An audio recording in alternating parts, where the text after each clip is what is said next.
નમસ્કાર. ચાલો આજે ઓર્ગેનિક કેમિસ્ટ્રીના એક ખૂબ જ રસપ્રદ અને મહત્વના પ્રકરણ હેલો આલ્કેન અને હેલો એરિન વિશે વાત કરીએ. આપણે એના મૂળભૂત સિદ્ધાંતોને એકદમ સરળ રીતે સમજીશું.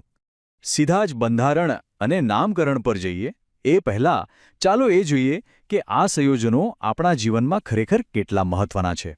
તમે જુઓ, ટાઇફોઇડ અને મેલેરિયા જેવી બીમારીઓની સારવારથી માંડીને સર્જરીમાં વપરાતા એનેસ્થેટિક સુધી આ સંયોજનો બધે જ છે.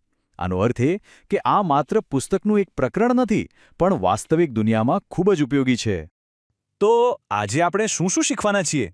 આપણે શરૂઆત કરીશું બેઝિક્સથી, પછી એના પ્રકારો અને વર્ગીકરણ જોઈશું, નામ કેવી રીતે આપવું એ શીખીશું, અને છેલ્લે આપણે જે કંઈ પણ શીખ્યા છીએ એનો ઉપયોગ કરીને એક પ્રેક્ટિકલ પ્રોબ્લેમ સોલ્વ કરીશું. સારું, તો ચાલો શરૂ કરીએ. સૌથી પહેલાં આપણે આ સંયોજનોના બે મુખ્ય પરિવારો એટલે કે હેલો એલ્કેન અને હેલો એરિન્સ વચ્ચેનો મૂળભૂત તફાવત સમજીએ. અહીં આખા પ્રકરણનો પાયો છે. બસ એક જ વાત યાદ રાખવાની છે. હેલોજન કયા પ્રકારના કાર્બન સાથે જોડાયેલું છે. જો એ sp3 સંકૃત કાર્બન સાથે હોય, એટલે કે જે કાર્બન 4 સિંગલ બોન્ડ બનાવે છે, તો એ છે હેલો આલ્કેન. અને જો હેલોજન sp2 સંકૃત કાર્બન સાથે જોડાયેલું હોય, એટલે કે જે કાર્બન ડબલ બોન્ડનો ભાગ છે, તો એ છે હેલો એરિન. આ નાનકડો તફાવત સંયોજનના ગુણધર્મો અને તેની પ્રતિક્રિયાઓને સંપૂર્ણપણે બદલી નાખે છે. ચાલો હવે વર્ગીકરણની સૌથી સહેલી રીત જોઈએ. આપણે ફક્ત એટલું જ ગણવાનું છે કે બંધારણમાં કેટલા હેલોજન પરમાણુ છે. આ તો એકદમ સીધું અને સરળ છે. જો એક હેલોજન હોય તો એને કહીશું મોનોહેલોજન, 2 હોય તો ડાયહેલોજન, અને જો 2 કરતાં વધારે હોય, જેમ કે 3 કે 4, તો એને પોલીહેલોજન સંયોજનો કહીશું. બસ આટલું જ. ઓકે, તો હવે આપણે એવા સંયોજનો પર ફોકસ કરીએ જ્યાં હેલોજન sp3 કાર્બન સાથે જોડાયેલું હોય. એના પણ પાછા 3 મુખ્ય પેટા પ્રકાર છે. ચાલો એને એક પછી એક જોઈએ. આ સૌથી સામાન્ય પ્રકાર છે, જેને આલ્કાઇલ હેલાઇડ અથવા હેલો આલ્કેન પણ કહેવાય છે. અહીં હેલોજન પરમાણુ સીધો જ એક સાદી કાર્બન શૃંખલા એટલે કે આલ્કાઇલ સમૂહ સાથે જોડાયેલો હોય છે. આને પણ આપણે હજી આગળ વર્ગીકૃત કરી શકીએ છીએ. આલ્કાઇલ હેલાઇડનો પ્રકાર ઓળખવાની આ એકદમ સરળ રીત છે. આપણે ફક્ત એ કાર્બનને જોવાનો છે જેની સાથે હેલોજન જોડાયેલું છે. જો એ કાર્બન બીજા માત્ર એક જ કાર્બન સાથે જોડાયેલો હોય, તો એ છે પ્રાથમિક અથવા 1 ડિગ્રી. જો એ 2 કાર્બન સાથે જોડાયેલો હોય તો દ્વિતીયક અથવા 2 ડિગ્રી, અને જો 3 કાર્બન સાથે જોડાયેલો હોય તો તૃતીયક અથવા 3 ડિગ્રી. હવે આ થોડું અલગ છે, અહીં ધ્યાન આપજો. હેલોજન પરમાણુ ડબલ બોન્ડવાળા કાર્બન પર નથી, પણ એની બરાબર બાજુના sp3 કાર્બન પર છે. આ ખાસ પોઝિશનને એલાઇલિક પોઝિશન કહેવાય છે, અને એના કારણે આ સંયોજનોની પ્રતિક્રિયાત્મકતા ઘણી અલગ હોય છે. આ એલાઇલિક હેલાઇડ જેવું જ છે, પણ અહીં કાર્બન-કાર્બન ડબલ બોન્ડની જગ્યાએ આખી બેન્ઝીન રિંગ છે. તો હેલોજન એવા sp3 કાર્બન સાથે જોડાયેલું છે જે સીધો જ બેન્ઝીન રિંગ સાથે જોડાયેલું હોય. આને કહેવાય બેન્ઝાઇલિક હેલાઇડ.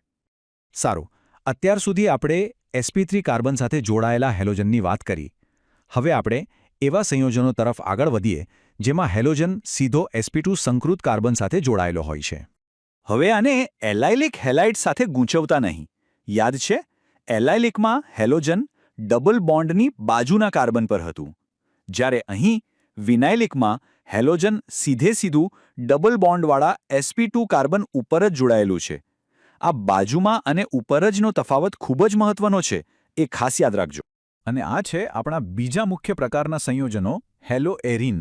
અહીં હેલોજન પરમાણુ સીધો જ બેન્ઝીન જેવી એરોમેટિક રિંગના sp2 કાર્બન સાથે જોડાયેલો હોય છે. આ જ વસ્તુ એને બેન્ઝાઇલિક હેલાઇડથી અલગ પાડે છે, જ્યાં હેલોજન રિંગની બહારના કાર્બન પર હતું. સરસ, આપણે વર્ગીકરણ તો સમજી લીધું. હવે વારો છે નામકરણનો. કોઈપણ સંયોજનને ઓળખવા માટે આપણે એનું નામ જાણવું જરૂરી છે. એના માટે મુખ્યત્વે 2 પદ્ધતિઓ વપરાય છે. એક છે સામાન્ય નામ, જે જૂના સમયથી ચાલતા આવે છે, અને બીજી છે IUPAC પદ્ધતિ, જે આંતરરાષ્ટ્રીય સ્તરે માન્ય છે. IUPAC એક વ્યવસ્થિત સિસ્ટમ છે, જે દરેક સંયોજનને તેના બંધારણના આધારે એક ચોક્કસ અને યુનિક નામ આપે છે, જેથી કોઈ ગૂંચવણ ન થાય. ચાલો કેટલાક ઉદાહરણો જોઈએ. તમે જુઓ, જે સંયોજનને આપણે સામાન્ય રીતે ક્લોરોફોર્મ તરીકે ઓળખીએ છીએ, તેનું IUPAC નામ છે ટ્રાયક્લોરોમિથેન. આ નામ આપણને તરત જ કહી દે છે કે આ મિથેનનું સંયોજન છે જેના પર 3 ક્લોરીન પરમાણુ લાગેલા છે. આઈયુપીએસી નામ બંધારણ વિશે વધુ સ્પષ્ટ માહિતી આપે છે. તો આપણે અત્યાર સુધી જે પણ સિદ્ધાંતો શીખ્યા, ચાલો હવે તેને એક પ્રેક્ટિકલ ઉદાહરણમાં લાગુ કરીએ. આનાથી આપણી સમજ વધુ પાકી થશે. અહીં એક સવાલ છે.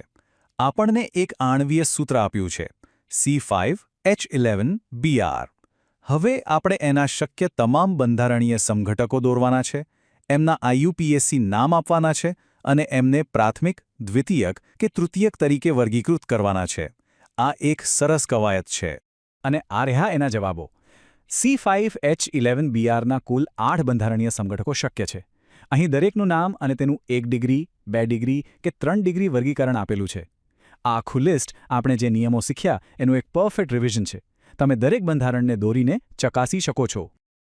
फ्रेंड्स, इस वीडियो को पूरा देखने के लिए आज ही फ्लेक्सी टीचर ऐप सब्सक्राइब करें, जहां आपको मिलेंगे animated videos, digital books, text book solutions, notes, DPP और क्विज.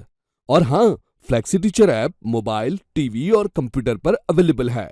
और अगर आपके पास इंटरनेट नहीं है तो तुरंत ऑफलाइन सेट टॉप बॉक्स के लिए संपर्क करें. Flexi teacher, the one you needed.